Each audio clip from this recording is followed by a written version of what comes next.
তুমি বাইক কেন থামালে? আরে দেখো রাস্তার উপরে ট্রাফিক পড়ে আছে। তাতে তোমার কি সমস্যা? তুমি বাইক চালিয়ে যাবে। আরে তুমি কি পাগল হয়ে গেছো? পথে একজন ট্রাফিক পড়ে আছে, আমাদের উচিত তাকে সাহায্য করা। তুমি কি পাগল? তোমার তো ড্রাইভিং লাইসেন্সও নেই, সে ধরলে তুমি কি করবে? আরে অপু, কেউ রাস্তায় পড়ে আছে আর আমরা পাশ দিয়ে চলে যাব, তাকে আমাদের সাহায্য করা উচিত। আরে তুমি তোমার কাজে মনোযোগ দাও। ওই যে পাশে যে জায়গাটা আছে সেই জায়গাটা দিয়ে বাইক চালিয়ে নিয়ে চলে যাও। আহা, আমি কিভাবে নিয়ে যাব? রাস্তার মাঝখানে সে শুয়ে আছে। আমি যদি তাকে এভাবে পাশ কাটিয়ে দিয়ে চলে যাই তাহলে সে অবশ্যই সন্দেহ করবে যে তার মধ্যে কোনো একটা সমস্যা আছে। তুমি গাড়ি থেকে নেমে দাঁড়াও, আমি তার সাথে কথা বলে আসি। নামো। আরে তুমি কি পাগল হয়ে গেছো?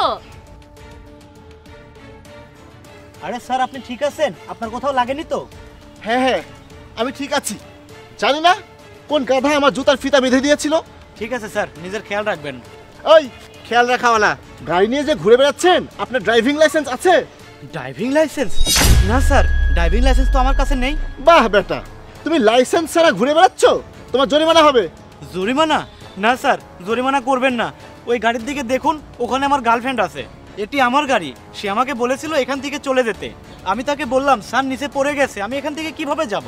আমি জানি আমার কাছে ড্রাইভিং লাইসেন্স নেই, আপনি আমাকে ধরবেন। আমি চাইলেই চলে যেতে পারতাম, আমার সুযোগ ছিল, কিন্তু আমি তা করিনি। আমি এসে আপনাকে সাহায্য করেছি। প্লিজ স্যার, আপনি সেই কারণে আমার জরিমানা করবেন না। ঠিক আছে, জরিমানা করছি না, কিন্তু আপনার গাড়ি চেক করতে হবে। হ্যাঁ স্যার, চেক করুন। কিছু নেই, শুধু আমার গার্লফ্রেন্ড আছে। ঠিক আছে, চলুন।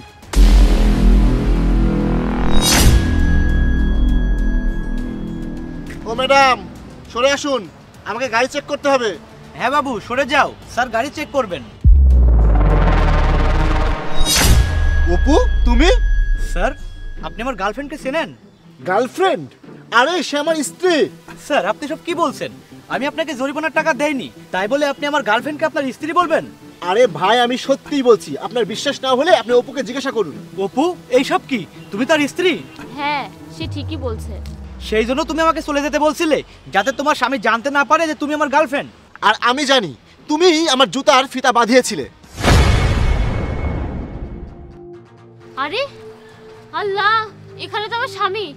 সে যদি তুহিনের সাথে আমাকে গাড়িতে দেখে ফেলে তাহলে তো অনেক বড় সর্বনাশ হয়ে যাবে। এখান থেকে যাওয়ার তো একটাই রাস্তা, এখন আমি কি করি?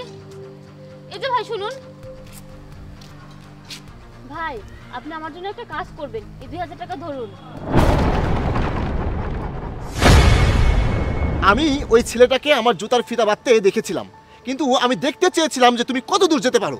আমি এখানে আসা কোনো গাড়ি থামাইনি, কিন্তু তোমরা যখন আসলে তখন আমি ইচ্ছা করেই আমার নিজেকে রাস্তায় ছুড়ে দিয়েছিলাম। আমি তোমাকে তুহিনের কথা বলতেই যাচ্ছিলাম। এই আজে বাজে কথা বলা বন্ধ করো। এই তোমাদের মতো মেয়েদের কারণে অন্য মেয়েদের নামে বদনাম হয়। আরে না না স্যার, অপু সেরকম নয়, ও খুব ভালো, আমাকে খুব ভালোবাসে। আরে বোকা, সে তোমার জন্য কি করতে পারে যদি সে তার স্বামীরই না হতে পারে? তোমার এসব কর্মকাণ্ডের কথা আমি অনেক আগেই জেনেছিলাম, আর তাই আমি তোমাকে অনেক আগেই ডিভোর্স দিতে চেয়েছিলাম। ভালোই হয়েছে তুমি এখন হাতে নাতে ধরা পড়েছো। এখন এই গাড়ির জরিমানার সাথে তোমার প্রেমিক আর তোমার ছবি একসাথে আমার কাছে থাকবে, সেটাই প্রমাণ হয়ে যাবে যে তোমরা আমার সাথে কতটা বিশ্বাসঘাতকতা করেছো। এই যান, দাঁড়ান।